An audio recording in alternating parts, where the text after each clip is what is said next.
बिल्ली और चूहे की लड़ाई। एक जंगल में एक बड़े से फलदार पेड़ के नीचे एक साधु बाबा तपस्या कर रहे थे। उनके पास रोज एक बिल्ली आकर बैठ जाया करती थी। बाबा उसे बहुत प्यार करते थे। खुश होकर एक दिन बाबा ने उसे आशीर्वाद दिया और वो सोने की बन गई, लेकिन वो पहले की तरह ही रह सकती थी।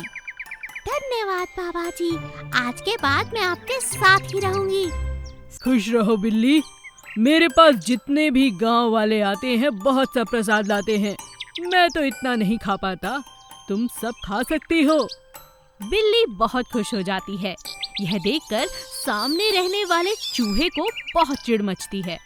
हाँ, ये बाबा ने तो इस बिल्ली को सोने का बना दिया और इसे सर पर चढ़ा रखा है।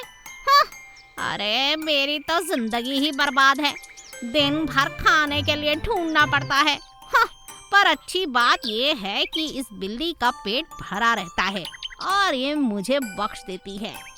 एक दिन चूहे को खाने के लिए कुछ नहीं मिलता, तो वो सोचता है, क्यों ना आज बाबा जी का प्रसाद चखा जाए। ये बिल्ली तो सो रही है, कुछ नहीं पता चलेगा। चूहा जाकर जैसे ही फलों में से एक फल उठाता है, बिल्ली ये बात देख लेती है और उसका पीछा करने लगती है। पेड़ के इर्द गिर्द चूहा घूमता चला जाता है, कभी पेड़ के ऊपर, कभी पेड़ के नीचे, कभी टहनियों पर, कभी आगे, कभी पीछे, और ऐसा ही बिल्ली भी उसके पीछे पीछे करती रहती है। अचानक उनकी तेज आवाजों की और लड़ाई की आवाज से साधु बाबा जग जाते हैं। हाँ, मेरा सारा ध्यान भ्रष्ट कर दिया। हाँ, मूर्ख बिल्ली, मैं तुझे श्राप देता हूँ। सोने की नहीं, अब तू मिट्टी की हो जाएगी।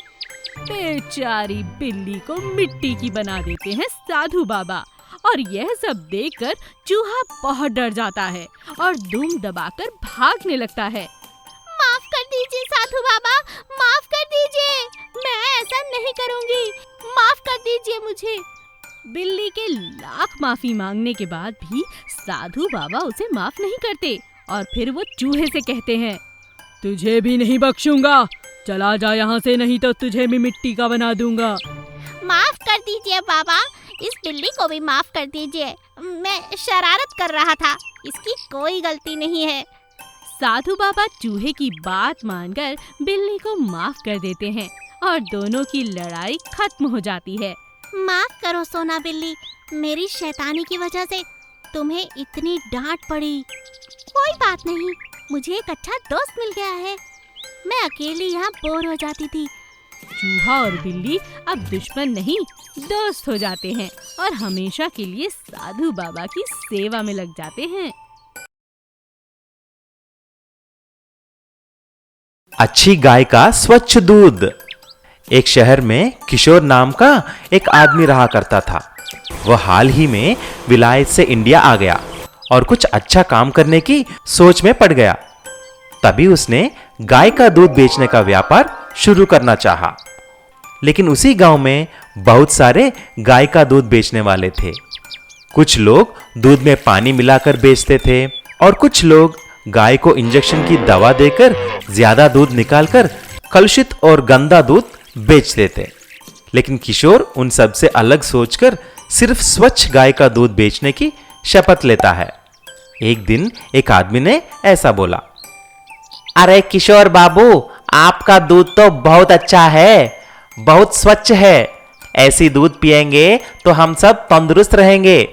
आपको ऐसा ही स्वच्छ दूध बेचना है, एक दिन बहुत फेमस हो जाओगे। धन्यवाद चाचा जी, मेरा भी यही विचार है। मैंने देखा कि इस गांव में लोग दूध में पानी मिलाकर कलुषित गंदा दूध बेच रहे हैं। इससे मुनाफा तो ज्यादा होगा लेकिन कोई फायदा नहीं रहेगा। ऐसा ही कुछ दिन चलता रहा, लेकिन किशोर के यहां दूध स्वच्छ होने पर भी ज्यादा लोग दूध नहीं खरीद रहे थे। ये बात उसको समझ में नहीं आई। एक दिन उसके इलाके में सारी गाय को एक भयानक बीमारी फैल गई। सारा गाय बेहोश होकर गिर जाते थे या मर जाते थे। तभी डॉक्टर साहब आकर ऐसा बोला, अरे ओ भाई, आपके इलाके में गाय को इंजेक्शन ज्यादा देने की वजह से ये बीमारी आ गई है। अगर आप ऐसा ही करते रहेंगे तो सारा गाय मर जाएंगे, सोच लो। ऐसा बोलकर डॉक्टर वहां से चला गया। फिर किशोर सब दूध वाले को इकट्ठा करके ऐसा बोला, देखो भाई, डॉक्टर ने जो बोला आपने सुना ना। इस वक्त मेरे गाय को देखो, उनको कुछ नहीं हुआ। इसीलिए मेरी बात मानो और अपने गाय को इंजेक्शन की दवा देना बंद करो और अच्छा दाना खिलाओ, खूब देखभाल करो। ऐसा करने से गाय तंदुरुस्त रहेंगे और हमें स्वच्छ दूध भी मिलता है और ज्यादा दूध भी मिल सकता है। ठीक है किशोर भाई, आप जैसा बोलेंगे हम ऐसा ही करेंगे। तभी किशोर के मन में एक विचार आता है। सिड्स फार्म करके स्वच्छ दूध बेचने वाला एक गाय का फार्म खोलने के लिए सोचता है। उसके बाद सिड्स फार्म करके एक ब्रांड के नाम से कंपनी खोलकर दूध बेचना शुरू करता है। सिड्स फार्म का दूध सिर्फ स्वच्छ ही नहीं, इसमें हार्मोन्स, एंटीबायोटिक्स या प्रिजर्वेटिव्स भी नहीं रहा करते थे। इसकी वजह से किशोर का सिड्स फार्म का दूध गांव में, शहर में और पूरे देश में बहुत ही मशहूर हो जाता है। तब से आसपास के गांव के लोग और शहर के लोग भी सिड्स फार्म का स्वच्छ दूध पीकर तंदुरुस्त रहने लगे। गर्भवती हिरन की दर्द। बहुत समय पहले की बात थी। एक घने जंगल में हिरन की एक झुंड रहा करता था। उस झुंड का नायक था हीरा, जो उस झुंड की देखभाल करता था। हीरा सबका संरक्षक था। वह सब हिरन को बोलता है कि कहां पर खाने के लिए जाएं और कहां नहीं। लेकिन एक दिन एक दुष्ट शिकारी उस सुंदर हिरन की झुंड को देख लेता है और सबको पकड़ने के लिए सोचता है। अरे ये कितना सुंदर हिरणों का झुंड है।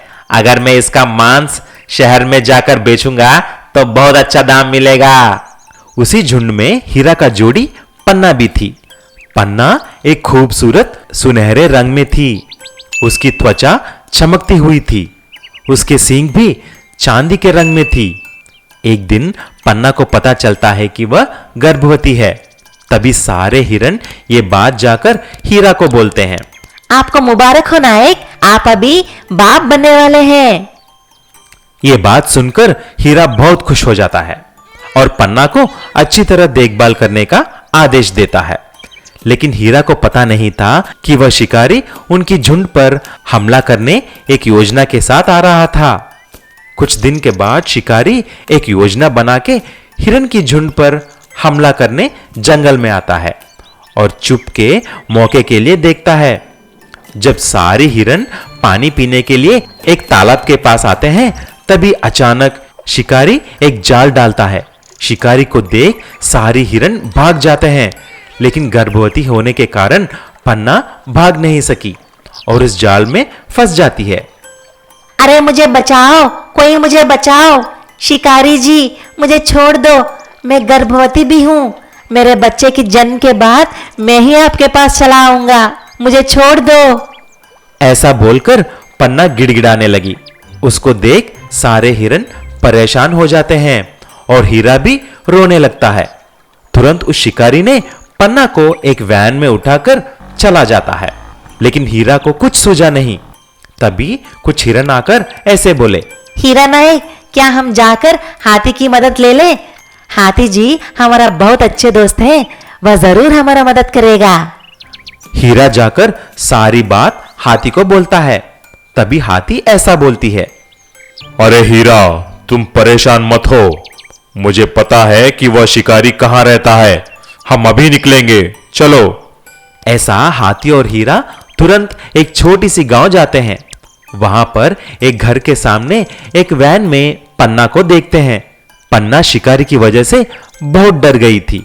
पन्ना को ठीक से खाना और पानी न मिलने के कारण वह बहुत ही उदास थी। तुरंत हाथी ने पन्ना को उस वैन की पिंजरे से रिहा करती है। ये देखकर जब शिकारी रोकने की कोशिश करता है तो हाथी उसके सूंड से एक लात मारती है और शिकारी नीचे गिर जाता है। हीरा और पन्ना हाथी को धन्यवाद बोल के वापस जंगल में चले जाते हैं और अपने झुंड से मिलकर खुशी खुशी से रहने लगे। एक समय की बात है, एक जंगल में लट्टू नाम की लोमड़ी रहती थी। वो बहुत चालाक थी। वो जंगल में सभी को बहुत तंग किया करती थी। उसी जंगल में सोमू नाम का एक खरगोश रहता था। सोमू और लट्टू एक दूसरे को बिल्कुल पसंद नहीं करते थे। वो एक दूसरे को हर वक्त तंग किया करते थे। एक दिन लट्टू लोमड़ी नदी के पास बैठी पानी पी रही थी। सोमू वहीं पास की झाड़ियों में लट्टू को लगातार देख रहा था। अच्छा जी, मजे से पानी पी रहा है, इसे इतनी शांति से कैसे छोड़ दूं? अभी इसे परेशान करता हूँ। सोमू अपने आसपास नजर घुमाता है। झाड़ियों में उसे एक लकड़ी दिखती है। वो उस लकड़ी को लेकर लट्टू के ऊपर फेंक देता है। लट्टू चौंक जाता है और पानी में गिर जाता है। कौन था ये? किसने फेंका ये मुझ पर? आ आ सोमू हंसता हुआ लट्टू के पास आता है। लट्टू गुस्से से लाल हो जाता है और सोमू को भी पानी में फेंक देता है। सोमू और लट्टू को गीला और बेवकूफियां करता देख एक शेर बहुत हंसता है। ये लोमड़ी और खरगोश कितने बेवकूफ है। इन्हें तो मैं अभी खा जाऊंगा। शेर धीरे से चल सोमू और लट्टू को डराता है। लट्टू चिल्ला पड़ता है, अरे बचाओ बचाओ, शेर बचाओ। सोमू समझदार था और एक तरकीब निकाल लट्टू के पास जाता है और उसे कानों में कहता है, लट्टू भाई, अगर जान बचानी है तो मैं जैसा कहता हूँ वैसा करो। लट्टू सोमू की बात सुनता है और जब तक शेर हंस रहा होता है तब तक सोमू झाड़ी से एक बड़ा कांटा निकालकर शेर को चुभा देता है और लट्टू शेर को जोर से धक्का देकर पानी में गिरा देता है। बचाओ बचाओ। शेर को तैरना नहीं आता और वहीं पानी में वो डूबकर मर जाता है। लट्टू और सोमू हाथ मिलाते हैं और हंसने लगते हैं। अरे वाह, हम दोनों की जोड़ी कितनी खूब है, फिर भी हम लड़ते रहते हैं। लेकिन मैं पहले ही जानता हूँ कि मैं बहुत समझदार हूँ। नहीं, मैं समझदार हूँ। मैं समझदार हूँ। बस इसी बात पर दोनों में फिर से झगड़ा शुरू हो जाता है। लट्टू कहता है कि वो बेहतर है और सोमू कहता है कि वो बेहतर है। इसी बात पर दोनों का झगड़ा शुरू हो जाता है और दोनों एक दूसरे को फिर से पानी में फेंक देते हैं।